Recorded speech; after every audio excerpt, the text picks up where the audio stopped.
राधे राधे, जय श्री कृष्णा फ्रेंड्स। एक बार फिर से आप सभी का स्वागत है। आज की वीडियो में आप जानोगे कि दीपावली का जो पावन त्यौहार है उसके पीछे मनाने का जो असली कारण है, असली वजह है, वो क्या है। आज की वीडियो के माध्यम से आप लोग वो जानोगे, तो वीडियो को पूरा अंत तक देखना ताकि आपको दिवाली के बारे में जो भी जानकारी है वो प्राप्त हो सके। और अगर आपको हमारी वीडियो अच्छी लगे तो लाइक, शेयर और कमेंट ज़रूर करना और चैनल को भी सब्सक्राइब करना, बेल आइकन को प्रेस करना ताकि हर वीडियो का जो नोटिफिकेशन है वो आप लोगों को मिल सके और आप ऐसी ही जानकारी पर वीडियो देख सके। हर त्योहार को मनाने के पीछे कारण है। बताओ दीपावली क्यों मनाया जाता है? बताओ क्यों? राम जी वनवास से आए, यही आप लोग जानते हैं, जबकि ये जानकारी बिल्कुल गलत है। हम लोगों ने दीपावली का निबंध भी लिखा है हिंदी में, उसमें यही लिखना पड़ता है दीपावली क्यों मनाई जाती है। उस दिन राम जी रावण को मार के आए, इस दिन दीपावली मनाई जाती है। ये निबंध हम लोगों ने लिखा है, मैंने भी लिखा है। निबंध आता है ना हिंदी में, दीपावली पे निबंध लिखो, होली पे निबंध लिखो, हमने भी लिखा है। पर जब हमने शास्त्रों को पढ़ा तब यह बात गलत हो गई। किसी भी ग्रंथ में रामचरितमानस पढ़ो, वाल्मीकि रामायण पढ़ो, किसी भी ग्रंथ में यह वर्णन नहीं है कि भगवान राम दीपावली के दिन वापस आए हैं। एक छोटी सी बात मैं आपको बताऊं, दीपावली का त्योहार क्यों मनाया जाता है, भारत के 99% लोग नहीं जानते। 1% आदमी जानता है बस। सबको यही पता है राम जी वनवास से वापस आए थे। आज सही जानकारी आप तक पहुंचाता हूं। भगवान श्री राम दीपावली के दिन वापस नहीं आए हैं। अब पूछो क्यों? मैं उदाहरण प्रमाण के साथ, पंडित ज्वाला प्रसाद जी राम जी के वनवास जाने की तारीख और राम जी के वनवास से आने की तारीख भी निश्चित की है। बंबई छापा की रामचरितमानस पढ़ेंगे, पंडित ज्वाला प्रसाद हुए हैं विद्वान, उन्होंने सब बातें लिखी हैं। अब देखो दीपावली के दिन बात सेट नहीं हो रही है। कैसे? सुनना। राम जी ने रावण को मारा कब? आपके हिसाब से कब मारा? दशहरा को। आपके हिसाब से दशहरा इसलिए मनाया जाता है क्योंकि उस दिन रावण मरा। यह बात भी गलत है। रावण दशहरा को नहीं मरा। अब आप कहेंगे महाराज जी वे सही क्या है? सही बताता हूं। देखिए बात ऐसी है कि रावण ना तो दशहरा को मरा, राम जी ना तो दीपावली को आए। पर मान्यता है तो मानने में बुराई नहीं है, पर सच्चाई भी पता होनी चाहिए। सच्चाई क्या है वो मैं आपको बताता हूं। अब देखना, रावण दशहरा को मरा और राम जी दीपावली को आए, इसके बीच में कितने दिन रहते हैं? कहां कितने दिन? 20 दिन होते हैं। दशहरा से दीपावली की दूरी 20 दिन होती है। जबकि शास्त्र रामचरितमानस में लिखा है कि राम जी ने जिस दिन रावण को मारा उसी दिन राम जी पुष्पक विमान पर बैठकर अयोध्या लौटे। ये लिखा है, आपने भी सुना होगा, पढ़ा होगा। रामायण, अभी रामानंद सागर जी की रामायण आई, उसमें भी यही दिखाया। रावण जिस दिन मरा था, विभीषण का राज्य तिलक राम जी ने नहीं किया था, लक्ष्मण जी को भेजा था, जाओ राजा इनको बना के आओ, समय कम है। सीता जी आई, परीक्षा हुई, अग्नि से निकाला और पुष्पक विमान। अब विमान पे बैठ के गए हैं तो विमान पे 2-4 दिन तो लगेगा नहीं, हवा पे उड़ता था विमान। राम जी तुरंत गए। जिस दिन रावण मरा उसी दिन राम जी अयोध्या के लिए रवाना हो गए, है ना। और याद रखना, भगवान राम को 14 साल का वनवास क्यों हुआ था? 15 साल का क्यों नहीं हुआ? 13 साल का क्यों नहीं हुआ? क्योंकि जिस दिन राम जी अयोध्या से गए, वनवास हुआ, जिस दिन राम का वनवास हुआ उस दिन से रावण की आयु केवल 14 साल बाकी थी। जिस दिन राम को वनवास हुआ उस दिन से रावण की आयु कितनी बाकी थी माँ? 14। कैकई माँ बहुत बड़ी ज्योतिषी थी। कैकई माँ जानती थी। कैकई माँ ये भी तो कह सकती थी 20 साल का वनवास या 10 साल का वनवास, या राउंड फिगर बोलती 15 साल। 14 में क्या है? 15 बोलना था ना, 14 में क्या रखा? पर कैकई ने 14 साल क्यों? क्योंकि कैकई माँ कोई सामान्य माँ नहीं है। कैकई भरत जैसे भक्तों की माँ है। वो सब जानती हैं कि रावण को मारने राम जा रहे हो तो 14 साल आयु शेष है उसकी, तुरंत मारना 14 साल में और मार करके तुरंत आना। जिस दिन रावण मरा था राम जी के 14 साल उसी दिन पूरे हुए थे वनवास के। और भरत जी ने चित्रकूट, ये बातें लिखी हैं रामचरितमानस जो बोल रहा हूं। जब राम जी से मिलने भरत जी चित्रकूट आए तो राम जी से कहा चलो। राम जी बोले ना, पिता की आज्ञा झूठी हो जाएगी, हम वापस चले जाएंगे तो नहीं जाएंगे। तो भरत जी ने कहा 14 साल से एक दिन भी ऊपर हुआ तो भरत की चिता जलती मिलेगी। राम को उसी दिन वापस जाना था जिस दिन 14 साल पूरे हुए थे। और 14 साल कब पूरे हुए थे? जिस दिन राम ने रावण को मारा था। तो राम की मजबूरी थी कि रावण, इसलिए राम जी ने जल्दी की, रावण को मारा और तुरंत विमान पर बैठे। भाई आए थे पैदल तो गए पैदल क्यों नहीं? क्योंकि समय कम था, इसलिए विमान का सहारा, तुरंत टिकट कटवाई और विमान पर बैठे, पुष्पक विमान पर राम जी गए। तो जिस दिन रावण मरा राम जी उसी दिन अयोध्या गए। इस हिसाब से दशहरा और दीपावली के दूरी के जो 20 दिन है वो तो फिर किसी भी हाल में सही खरे नहीं उतरते, है ना। ये बात शास्त्रों की मैं प्रमाणित बात बोल रहा हूं। हाँ, पर आप लोग मनाते हैं दशहरा को, रावण मरा, ठीक बात है, कोई बात नहीं, बुरा नहीं है। अब फिर सही क्या है? दीपावली क्यों मनाई जाती है? दीपावली इसलिए बिल्कुल नहीं मनाई जाती कि उस दिन राम जी आए रावण को मार करना। दीपावली इसलिए मनाई जाती है क्योंकि इस दिन समुद्र मंथन हुआ और समुद्र मंथन से इसी दीपावली के दिन माता लक्ष्मी समुद्र मंथन से प्रकट हुई और लक्ष्मी का नारायण से विवाह इसी दिन हुआ था। इसलिए लक्ष्मी की पूजा होती है। इसलिए दीपावली में राम की पूजा नहीं होती। यदि राम आए थे तो राम की पूजा होनी थी। कॉमन सेंस भी तो है ना भाई। राम जी आए हैं वनवास से, यदि दीपावली के दिन आए हैं तो फिर राम जी की पूजा होनी थी दीपावली को, पर नहीं होती। किसकी होती है? लक्ष्मी और गणेश की। अच्छा, विवाह हुआ था लक्ष्मी और नारायण के साथ, तो फिर गणेश जी कहां से आ गए? गणेश जी की पूजा क्यों होती है? भाई गणेश जी की तो गणेश चतुर्थी को अलग से हो ही जाती है, फिर लक्ष्मी के संग गणेश जी को बिठाने का क्या हिसाब किताब है भाई? कारण है, ये बहुत गूढ़ कारण है, बहुत गूढ़ रहस्य है। इनको सब लोग नहीं जानते, ना जानने का प्रयास करते। भक्तों, बात ऐसी है मेरी माँ, दक्षिण भारत में आज भी दीपावली के दिन लक्ष्मी और नारायण की ही पूजा होती है। कहाँ? दक्षिण भारत। पर ये उत्तर भारत है। उत्तर भारत में सदा लक्ष्मी और गणेश की पूजा होती आई है। दक्षिण भारत आप चले जाइए, उस तरफ लक्ष्मी नारायण की पूजा होती है। आप क्या काहे की पूजा होती है? लक्ष्मी नारायण की कि लक्ष्मी गणेश जी की?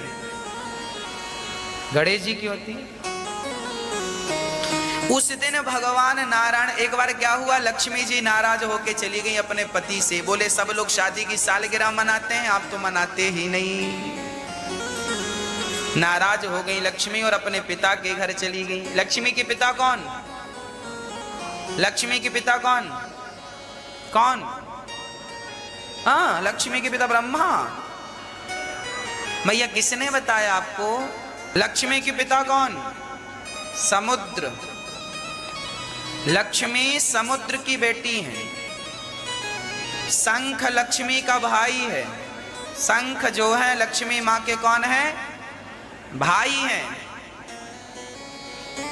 तो लक्ष्मी जी एक बार नाराज हो गई और समुद्र में अपने पिता के घर चली गई। नारायण ने बहुत फोन लगाया, आओ आओ आओ, सॉरी बोला, पर माँ लक्ष्मी मानी नहीं। पत्नियां भी जल्दी से मानती नहीं है ना। फिर भगवान ने कहा अब क्या करें, तो भगवान ने समुद्र मंथन कराया और समुद्र मंथन हुआ तो कौस्तुभ मणि लेकर लक्ष्मी जी प्रकट हो गई। और लक्ष्मी जी जब प्रकट भई तो भगवान ने कहा अब एक काम करो, माला हमारे गले में डालो, यही तारीख फिक्स कर। भगवान बोले लक्ष्मी और नारायण अनादि हैं, इनके विवाह की कोई तारीख फिक्स नहीं है। ये मरते थोड़ी है भाई, जो मरता है उसका जन्म होता है, पर जो मरे ही ना उसके जन्म का संबंध नहीं है। इसीलिए परमात्मा को अजन्मा कहते हैं। हम सभी हैं जन्मा, हमारा क्या होता है माँ, हम जन्मा है और परमात्मा अजन्मा है। तो लक्ष्मी नारायण का कोई विवाह का तारीख नहीं था, पर भगवान ने कहा अब तुमने इस दिन प्रकट हुई हो। इस दिन कौन सा दिन था, दीपावली का दिन था। तो लक्ष्मी जी प्रकट भई और लक्ष्मी जी ने प्रकट होकर नारायण को माला पहनाया। तब से भगवान की शादी की सालगिरह मनाई जाती है दीपावली के दिन। इसलिए लक्ष्मी की पूजा। फिर प्रश्न खड़ा हुआ लक्ष्मी का गणेश जी से क्या रिश्ता है, गणेश की पूजा क्यों, क्योंकि गणेश जी तो पार्वती के बेटे हैं, तो लक्ष्मी से तो उनका कोई संबंध नहीं है। फिर क्यों लक्ष्मी गणेश की पूजा, इसके पीछे भी बहुत बड़ा कारण है, वो भी सुनो, सुना दूं। गणेश जी जो है बुद्धि के देवता हैं और लक्ष्मी जो है धन की अधिष्ठात्री हैं। लक्ष्मी साक्षात मां लक्ष्मी और गणेश जी बुद्धि है। मानो गणेश जी और लक्ष्मी जी एक साथ इसलिए बैठे हैं कि लक्ष्मी उन्हीं के पास होती है जिनके पास गणेश जैसी बुद्धि होती है। बुद्धि है गणेश जैसी तो लक्ष्मी जी पास में होंगी, और गणेश जैसी बुद्धि नहीं है तो लक्ष्मी जी पास में। आज लोग रोते हैं महाराज जी लक्ष्मी नहीं है, इसलिए नहीं है क्योंकि तुम्हारी बुद्धि गणेश जैसी नहीं है, तुम्हारा स्वभाव गणेश जैसा नहीं है, इसलिए लक्ष्मी नहीं है। लक्ष्मी सदा गणेश जी के बाजू में ही खड़ी होती हैं, क्योंकि जिसके पास बुद्धि होगी, बुद्धिमान होगा, तो लक्ष्मी अपने आप आएगी, और बुद्धिमान नहीं है तो गणेश जी बुद्धि के देवता हैं, लक्ष्मी जी पैसा है, धन है, तो धन उन्हीं के पास है जिनके पास, हाँ टाटा बिरला के पास बुद्धि है तो लक्ष्मी वही नाच रही है। जिनके पास बुद्धि है वो सब मौज कर रहे हैं, लक्ष्मी माँ है। और जिनके पास बुद्धि नहीं है उनके लिए टमाटर भी ज्यादा लगता है, रेट बहुत बढ़ गया, आलू का रेट बहुत बढ़ गया है ना, क्योंकि बुद्धि गणेश जैसी नहीं है। तो गणेश जी के बाजू में लक्ष्मी जी क्यों खड़ी हैं? गणेश लक्ष्मी की पूजा हम लोग इसीलिए करते हैं, हे गणेश जी हमारी बुद्धि निर्मल हो जाए, और जब बुद्धि बढ़िया होगी तो लक्ष्मी मां अपने आप रहेंगी, इसलिए लक्ष्मी गणेश की पूजा होती है। बात समझ में आई? अच्छा, गणेश जी के कान बड़े हैं कि छोटे, इसका क्या अर्थ है? गणेश जी के कान सूपा जैसे कान क्यों है? कान बड़े होने का क्या तात्पर्य है? और गणेश जी का मुंह आज तक किसी ने देखा? भला बताओ, गणेश जी का मुंह दिखता है? गणेश जी का मुंह हमेशा सूंड से ढका रहता, हाँ या ना?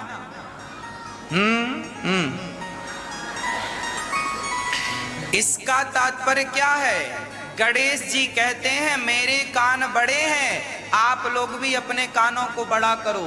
कानों को बड़ा करो मतलब ज्यादा से ज्यादा सुनने की आदत बनाओ और बोलने की आदत बंद करो। गणेश जी का मुंह बिल्कुल साइलेंट है, हाँ या ना? दिखता ही नहीं, और आप लोगों का मुंह ही मुंह दिखता है, कान दिखते ही नहीं। कोई सुनना नहीं चाहता, बस बुलवा लो। सास बोलती है तो बहू भी बोलने लगती है, बेटा बोलता है तो बाप भी बोलने लगता है, सब बोले जा रहे हैं भैया सुनो तो, गणेश जी के कान बड़े हैं अर्थात ज्यादा सुनना है और बोलना, कान दो है मुंह एक है, मतलब ज्यादा सुनो बोलो कम। जो ज्यादा सुनता है बोलता कम है बहुत सुखी रहता है। अच्छा, गणेश जी का पेट भी बड़ा है, गणेश जी का पेट बड़ा है, इसका क्या अर्थ है? इसका अर्थ ये है कि गणेश जी कहते हैं मेरा पेट बड़ा है, इसका आप लोग भी थोड़ा थोड़ा अपना पेट बड़ा करो। मतलब चर्बी नहीं बढ़ाने का बोल रहा हूं, पेट बड़ा करने का अर्थ ये है कि समाज की कुछ बातों को पचाना सीखो, पचाओ, अपने पेट में रखा करो, बात बात उगल ना दिया करो। सास ने बात कही पड़ोसन को उगल आई, पति पत्नी का झगड़ा हुआ पड़ोसन से चुगल दिया, इसका मतलब तुम्हारा पेट बिल्कुल छोटा है, पाचन शक्ति बहुत कमजोर पड़ गई है, आपको कुछ भी पच नहीं रहा है। और हमारे शास्त्र कहते हैं अपने अपने अपने घरन का दुख ना कहियो रोई, सुन इठले हैं लोग सब बांट ना ले हैं कोई। कम से कम मैया जी, कम से कम 15 करोड़ रुपए की बात बोल रहा हूं मैं, जल्दी से नोट कर लो, 15 करोड़ आपके खाते में आ जाएंगे। हम आपको कम से कम 20-25, हम 7 दिन में आपको करोड़पति नहीं अरबपति बना के भेजेंगे यहां से। एक एक बात 15-15 करोड़ की, अब आप हिसाब लगाओ। ये बात जो हम समझाएंगे आपको, ये 15 करोड़ से कम की नहीं है। कोई हमसे बोलेगा महाराज जी हमें बताओ, तो हम कहेंगे भाई सुन लो, पर 15 करोड़ की है। हाँ, बात कौन सी है? अपने अपने घरन का, इतना समझ में आया? अपने अपने घरन का दुख ना कहियो रोई, सुन इठले हैं लोग सब बांट ना ले हैं कोई। आप अपने घर का दुख किसी से ना कहा करो। ये जमाना कैसा है मेरी माँ, आपका दुख रो रो करके सुनता है। आपने रो रो के सुनाया, सास ने गाली दी, घर से निकाल दिया, चम्मच नहीं दिया, ये नहीं दिया। आप अपना दुख रो रो के सुनाएंगी तो पड़ोसन भी रो रो के सुनेगी, अच्छा बहुत गलत किया तेरे से। और आप जाओगी तो हंस हंस के बताए, हाँ उसके घर में आग लगी, हम जानते उसकी सास बिल्कुल कलमुही है, घर से बहू को निकाल। आप जरा किसी को अपना दुख सुनाओ तो